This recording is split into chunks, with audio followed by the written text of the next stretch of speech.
Assalamualaikum guys, today is my first video for MDCAT biology and today is the first chapter biological molecules जो मैं आज upload करूँगी। तो इसमें basic terms आपने देखनी है। सबसे पहले व्हाट इज़ मैक्रोमोलिक्यूल्स, ठीक है। तो ये बायोलॉजिकल मॉलिक्यूल्स है हमारा चैप्टर। इसमें बायोलॉजिकल मॉलिक्यूल्स में हम स्टडी करते हैं प्रोटीन्स के बारे में, लिपिड्स के बारे में, कार्बोहाइड्रेट्स के बारे में, ठीक है। और फर्दर इनकी डिस्क्रिप्शंस होती हैं, जैसे कि मोनोसेक्राइड है, डाइसेक्राइड है, पॉलीसेक्राइड है, ये कार्बोहाइड्रेट्स की टाइप्स हैं। और लिपिड्स के अंदर हम फॉस्फोलिपिड्स और वैक्सीज वगैरह पढ़ते हैं। और बाकी हमारे पास उसके आगे फर्दर स्ट्रक्चर्स आ जाती हैं और उनकी एक्सप्लेनेशंस आ जाती हैं। अब देखिए, सबसे पहले हमारे पास जो टर्म है वो बेसिक टर्म है मैक्रोमोलिक्यूल्स।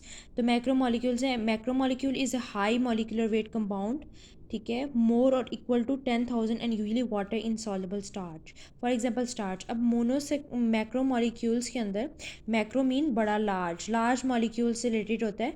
बेसिकली अगर आप देखें तो जितने भी मैक्रोमोलिक्यूल सब्सटेंसेस होती हैं वो इनऑर्गेनिक होती हैं नेचर के अंदर। जैसे कि स्टार्च को आप देखें तो starch is basically A polysaccharide in nature, ठीक है। और अगर आप देखें तो इसके अंदर मैक्रो मॉलिक्यूल्स के अंदर और बहुत सारे आ जाते हैं, जैसे कि प्रोटीन्स आ जाती हैं। और अगर आप प्रोटीन्स को ब्रेक डाउन करते तो अमाइनो एसिड्स में चेंज हो जाती हैं। इसी तरह कार्बोहाइड्रेट्स भी मैक्रो मॉलिक्यूल्स के अंदर आते हैं। अच्छा, उसके बाद आ जाते हैं what is polymer and monomers. Basically इसमें सेकेंड ईयर में देखो तो इसमें फर्स्ट ईयर में देखें तो इसमें डिफरेंस आ जाता है पॉलीमर और मोनोमर्स में। पॉलीमर्स ऐसे मैक्रो मॉलिक्यूल्स होते हैं जो कि made from many repeating units, बहुत सारे रिपीटिंग यूनिट्स से बने हुए होते हैं। जैसे कि ग्लाइकोजन है, ग्लाइकोजन एनिमल स्टार्च है, ठीक है। और इसके बाद हमारे पास आता है मोनोमर। तो मोनोमर हमारे पास है basic repeating unit of A polymer, यानी पॉलीमर एक पॉलीमर मोनोमर बनाता है, ठीक है। यानी आप बहुत सारे मोनोमर्स को मिलाकर पॉलीमर बना सकते हो, ठीक है। और ये बेसिक रिपीटिंग यूनिट जो है वो पॉलीमर का बेसिक रिपीटिंग यूनिट है वो मोनोमर है। ये एमसीक्यूज में पूछा जा सकता है कि what is the basic repeating unit of polymer, तो it is a monomer. For example isoprenoids, C5H8 is the it's the formula unit in terpenoids. ये सारे लिपिड्स की बात कर रहा है वो, आइसोपेनाइड्स एंड टर्पिनॉइड्स की। Interconversion of these molecules will be carried out by condensations and hydrolysis. Condensation is also called dehydration. Dehydration, removal of water. Synthesis, water molecule is remove. अगर आप इनके कंटेंट को रिवीन करते हो, अगर आपने इसकी मोर डिटेल देखनी है तो आप मोनोमर्स की और पॉलीमर्स के बारे में मोर डिटेल देख सकते हो। सेकंड चैप्टर में डॉक्टर बायोलॉजी है गाइड बुक, वहाँ से देख सकते हो। ये कंसल्ट कर सकते हो कॉलेज बायोलॉजी बुक में से, वो बहुत अच्छी बुक है। अच्छा, उन डिटेल्स के लिए आप वो मोस्टली बुक यूज़ कर सकते हैं। ये जो मैंने बुक यूज़ की है वो किप्स सीरीज़ की बुक है, ठीक है। उसके बाद यहाँ पर जो कंडेंसेशन की है वो हम कंडेंसेशन पढ़ते हैं कि what is condensation. Condensation is a process where water vapours become liquid, ठीक है। और it is the reverse of evaporation, ठीक है, where liquid water become a vapour. यानी कंडेंसेशन देखो तो ऐसा प्रोसेस है जहाँ पे वाटर के जो वेपर्स होते हैं वो लिक्विड बन जाते हैं। और it is A reverse of evaporation. Evaporation में कूलिंग हमारे पास कूलिंग फील होती है हमें, पर ये इसका रिवर्स होता है कंडेंसेशन, ठीक है। वे liquid water become a vapour, जहाँ पर जो लिक्विड वाटर है वो वेपर में चेंज हो जाती है। दूसरा, व्हाट इज़ पॉलीमराइजेशन, ठीक है। पॉलीमराइजेशन ये एमसीक्यूज में पूछ सकता है। Process of reacting monomers molecules together in a chemical reactions, ठीक है। तो पोली मीन मैनी, पॉलीमर से ही पॉलीमराइजेशन निकला हुआ है कि अगर आप बहुत सारे मोनोमर्स को कंबाइन करते हो तो ये हमारे पास क्या होता है, ये पॉलीमर्स बना देता है, यानी इसकी पॉलीमराइजेशन हो जाती है। जब मोनोमर्स मॉलिक्यूल्स बहुत सारे कंबाइन होते हैं एक केमिकल रिएक्शन के अंदर तो वो पॉलीमर चेन बनाते हैं, और बहुत सारी पॉलीमर चेन जो है वो बन जाती है और डायमेंशनल नेटवर्क बन जाता है, 3D डायमेंशनल नेटवर्क बन जाता है, ठीक है। और इस चीज़ को हम पॉलीमराइजेशन रखते हैं कि एक ऐसा प्रोसेस है जिसमें मोनोमर्स एक दूसरे के साथ कंबाइन होकर पॉलीमर्स बनाते हैं। तो basically it is a polymerization. For example अगर आप देखो बहुत सारे मोनोमर्स हैं, मोनोमर्स को आप कंबाइन करो और उसके बाद इसका इरिवर्सिबल रिएक्शन करो और उसके बाद ऊपर लिख दो पॉलीमराइजेशन, तो बेसिकली वो क्या बन जाएगा, ये पॉलीमर बन जाएगा, ठीक है, पॉलीमर बन जाएगा। अच्छा, इसके बाद देखें कि हमारे पास ये पॉलीमर और मोनोमर्स में आ गया। डिफरेंस। अच्छा, उसके बाद आप ये देखें कि यहाँ पर बायोलॉजिकल मॉलिक्यूल्स हैं कुछ, जैसे कि कार्बोहाइड्रेट्स, प्रोटीन्स, लिपिड्स और न्यूक्लिक एसिड की भी बात की है मैंने। कार्बोहाइड्रेट्स के अंदर देखें तो एसेंशियल एलिमेंट्स होते हैं कार्बन, हाइड्रोजन और ऑक्सीजन, ठीक है। और अगर इसमें नॉन एसेंशियल एलिमेंट देखें तो इसमें सिर्फ नाइट्रोजन है। उसके बाद प्रोटीन्स देखें तो प्रोटीन्स के अंदर कार्बन, हाइड्रोजन, ऑक्सीजन और नाइट्रोजन तीनों आते हैं, और इसके अंदर सिर्फ सल्फर जो है ये नॉन एसेंशियल अमाइनो एसिड्स होते हैं, नॉन एसेंशियल एलिमेंट्स होते हैं। बाज़ दफ़ा ऐसे भी होता है कि कार्बोहाइड्रेट्स के अंदर नाइट्रोजन को भी आप एज ए एसेंशियल के तौर पे यूज़ करते हो, पर वो बॉडी के अंदर होता है। उसका बेसिकली ये रोल होता है कि बहुत सारे ऐसे एलिमेंट्स होते हैं बॉडी के अंदर जो हमारे पास नॉन एसेंशियल एलिमेंट्स होते हैं। अब क्या होता है कि हमारी बॉडी के अंदर कुछ ऐसे इंजाइम्स होते हैं जो कि नॉन एसेंशियल एलिमेंट्स को ब्रेक डाउन कर देते हैं और उनको कन्वर्ट कर देते हैं एसेंशियल एलिमेंट्स के अंदर, ताकि ईजिली डाइजेस्टिबल हो सकें वो वाले एलिमेंट्स, क्योंकि हमारे पास एसेंशियल एलिमेंट ईजिली डाइजेस्टिबल होते हैं, इसलिए भी नॉन एसेंशियल को भी एसेंशियल के अंदर कन्वर्ट कर देते हैं। कुछ ऐसे एंजाइम्स यूज़ होते हैं, या फर्दर स्टडी करोगे एमबीबीएस और बीडीएस में। अच्छा, उसके बाद लिपिड्स के अंदर जो होता है वो कार्बन, हाइड्रोजन और ऑक्सीजन होते हैं सिर्फ। नाइट्रोजन और फास्फोरस जो है वो इसके अंदर नॉन एसेंशियल होता है। और अगर आप न्यूक्लिक एसिड देखो तो इसके अंदर carbon, hydrogen, oxygen, nitrogen, phosphorus तीनों ही एसेंशियल एलिमेंट्स, चारों एसेंशियल एलिमेंट्स के तौर पर यूज़ किए गए हैं।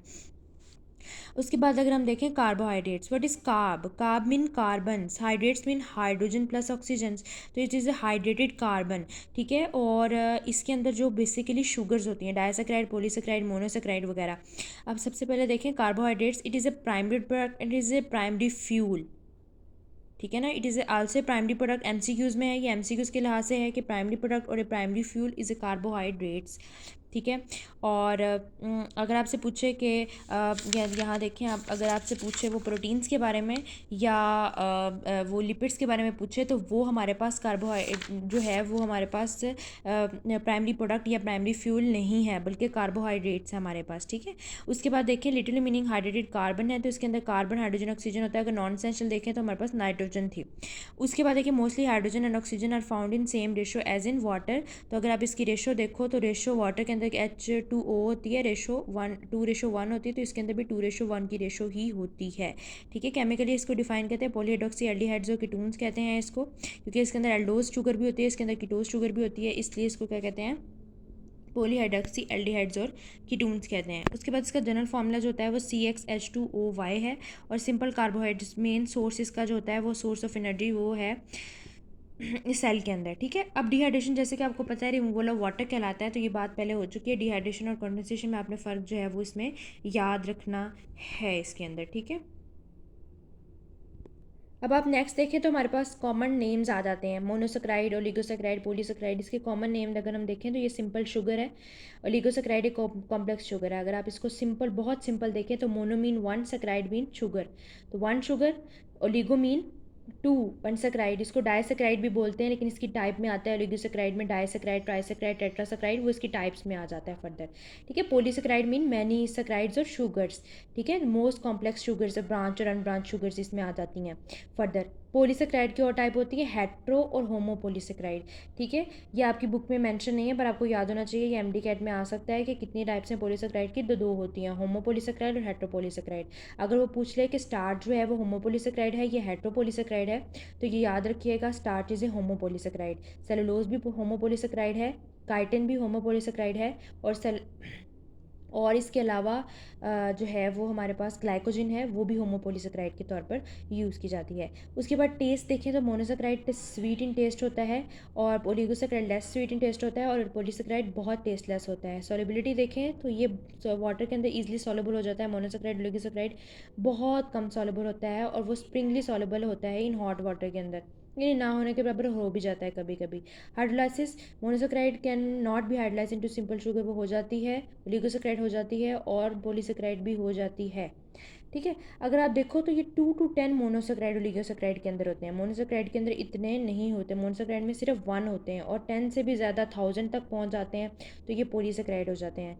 क्लासिफिकेशन जैसे कि अगर मोनोसेक्राइड ट्रायोसिस, टेट्रोसिस, पेंटोसिस, हेक्सोसिस हो गया। मोनोसेक्राइड में एक बात याद रखें कि हम दो यूज़ करते हैं ज़्यादातर, एल्डोज और कीटोज, और दोनों ग्लूकोज और फ्रुक्टोज होती हैं, इनके अंदर सिर्फ स्ट्रक्चर का डिफरेंट होता है, स्ट्रक्चर का डिफरेंस होता है, ठीक है। अब वो आगे फर्दर वीडियो के अंदर